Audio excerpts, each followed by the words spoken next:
Hello everyone, Assalamu alaikum. This is me, Habiba Osman Waris from Dow University of Health Sciences, third year dental student. Today, through the platform of Doctor's Lab, I am here to guide you about the second year BDS course, that how to cover it and from which books you have to study, and also some important tips. Okay, first of all, we'll discuss about books. That we have 4 subjects in our second year. The first is pharmacology, another one is microbiology along with general pathology. Next is oral pathology, and the last one is dental material. In Dow University, students study dental material, but in KMDC, students study community dentistry. Now let us talk about books. For pharmacology, there are 2 main books, that is Lippincott as well as Katzen. And for video person, I would recommend them to study Kaplan. And for microbiology, we have Levinson. For general pathology, we have Robbins and also Pathoma. Pathoma is for those who watch video. And for oral pathology, we have Regesi as well as Soames. Some chapters from Regesi and some chapters from Soames. For dental material, we have McCabe, and for community dentistry, we have Essential Dental Public Health, that is from Delhi. Now, how to study? For pharmacology, I would recommend you to study from Lippincott. Lippincott में बहुत easy words में लिखा हुआ है, students बहुत अच्छे से उसको समझ सकते हैं. But what I had done, मैंने सबसे पहले कैप्लन की वीडियोस देखी थी. Although this is a USMLE book, but Kaplan से कॉन्सेप्ट्स बहुत अच्छे बिल्डअप हो जाते हैं. उसके बाद जब हम लिपिनकॉट पढ़ते हैं, क्योंकि लिपिनकॉट पढ़नी पड़ती है क्योंकि MCQs उसी में से आते हैं. सो लिपिनकॉट को पढ़ने के बाद हमारे लिए वाइवा और थ्योरी बहुत इजी हो जाता है. इसके जो फर्स्ट 2 चैप्टर्स है, which is a pharmacokinetics and pharmacodynamic, वो हमारे थ्योरी और वाइवा पॉइंट ऑफ व्यू दोनों से बहुत इंपॉर्टेंट होते हैं. दूसरा, जो हमारे थ्योरी और वाइवा में पूछी जाती हैं चीज़ें, वो ज़्यादातर ड्रग्स के कोई नाम पूछ लिए जाते हैं, साइड इफ़ेक्ट्स पूछे जाते हैं. मेटाबॉलिज्म इतना नहीं पूछा जाता. मेटाबॉलिज्म सिर्फ अपने कॉन्सेप्ट्स के लिए हमें पढ़ना पड़ता है. और बहुत ज़्यादा जो हाईलाइटेड पॉइंट होते हैं, हाईलाइटेड डायग्नोसिस होती हैं, जो डिफरेंशियल डायग्नोसिस होती हैं, जो हर डिजीज़ के अंदर एक मेन पॉइंट होता है, वही ज़्यादातर MCQ में और वाइवा में पूछा जाता है. So focus on these highlighted point. Also एक निमोनिक्स बना के ड्रग्स के नाम याद करें. आपको YouTube पे बहुत सारे निमोनिक्स मिल जाएंगे हर ड्रग्स के लिए, या हम खुद से भी बना सकते हैं, क्योंकि ड्रग्स को याद करना, उसको बार बार दिमाग में रिटेन रखना बहुत ज़रूरी है. तो do revise your drugs name and your disease name. Now we'll talk about the microbiology. Microbiology as well as general pathology.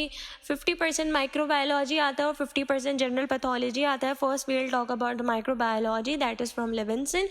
Microbiology एक ऐसा सब्जेक्ट है जिसको बहुत ज़्यादा याद करने की ज़रूरत पड़ती है. हमें बैक्टीरियाज के नाम, वायरसेस के नाम, पैरासाइट्स, इम्यून वाला चैप्टर सब बहुत अच्छे से लेकर चलना पड़ता है. सबसे पहले अगर हम बात करते हैं बैक्टीरिया और वायरस, ये दोनों चीज़ें जो है वो थ्योरी और वाइवा के पॉइंट ऑफ व्यू से बहुत ज़्यादा इंपॉर्टेंट है. अगर हम बात करते हैं कि इसको पढ़ें कैसे, किस तरह से दिमाग में रिटेन रखें, तो हमें ये करना होता है जो मैंने किया था.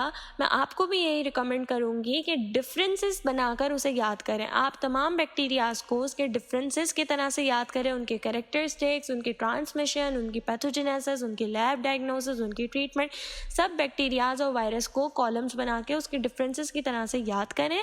साथ में पैरासाइट्स को भी इसी तरह से लेकर चलें. Parasite viva point of view में उनकी साइकिल्स बहुत ज़्यादा पूछी जाती है, उनके एग्स पूछे जाते हैं, उनकी ट्रांसमिशन पूछी जाती है.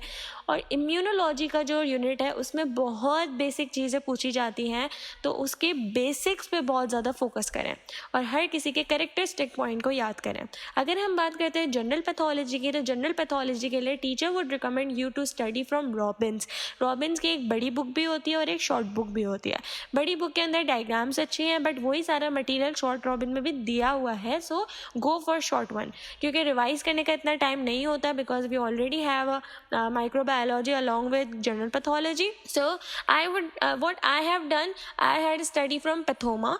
पैथोमा से कॉन्सेप्ट बहुत अच्छे बिल्डअप हो गए थे और बहुत सारे कॉन्सेप्ट माइक्रोबायोलॉजी से भी रिलेटेड थे, तो इसलिए कॉन्सेप्ट पैथोमा से बहुत अच्छे थे. और also there are Pathoma videos, तो अगर आप वीडियोज़ देख के पैथोमा पढ़ते हैं तो it would be more easy for you. Okay, now will talk about oral pathology.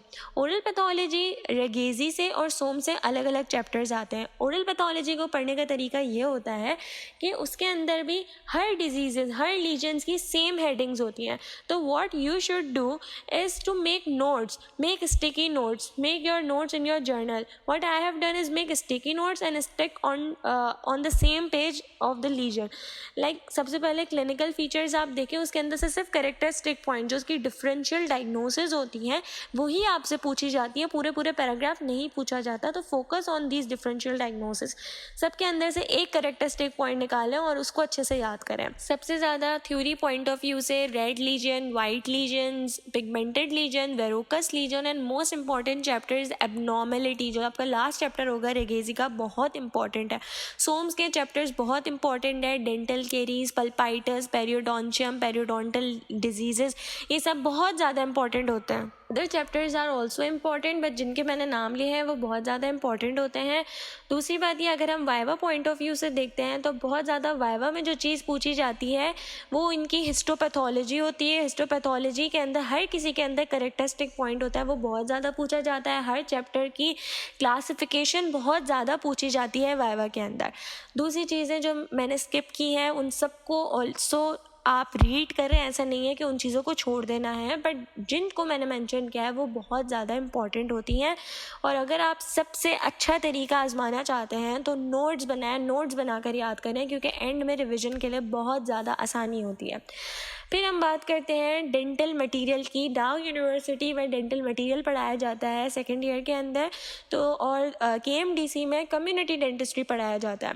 दोनों थोड़े से ड्राई सब्जेक्ट हैं, although community dentistry is a bit interesting, क्योंकि उसके अंदर पब्लिक हेल्थ के बारे में बात की हुई है, स्टोरी की तरह दिया हुआ है। तो I would recommend you to study properly, उसको बहुत अच्छे से पढ़ें। उसके अंदर कुछ पॉइंट्स होते हैं जो बहुत हाईलाइटेड पॉइंट्स होते हैं, उसी पे ज़्यादा फोकस करें, हाईलाइट करें, रिविजन करें। की टू सक्सेस इज़ रिविजन। अगर आप रिविजन कर रहे हैं तो इसका मतलब आपकी तैयारी बहुत अच्छी होगी और आपको लास्ट में बहुत आसानी हो जाएगी।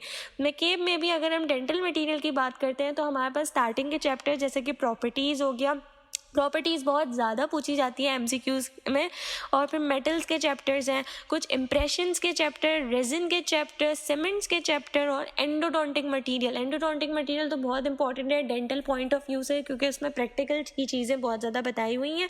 तो जिन चैप्टर्स का मैंने अभी जिक्र किया है, ये वाले चैप्टर तो कुछ ज़्यादा ही इंपॉर्टेंट है, जिसके अंदर से बहुत सारे MCQs भी आते हैं और वाइवा पॉइंट ऑफ व्यू से भी ये वाले चैप्टर बहुत ज़्यादा इंपॉर्टेंट होता है। In the end I would like to give you 2 pro tips. Number 1 is make notes and revise from your notes at the end of the day. Another thing is practice your past papers. Ask your seniors to help you by giving their past papers. Papers से you will get to know कि MCQs आते किस तरह के हैं, and also it will help for your assessment. Okay, so that's it. Thanks to Doctors Lab for providing me this platform. Hope it will help you guys. Allah Hafiz.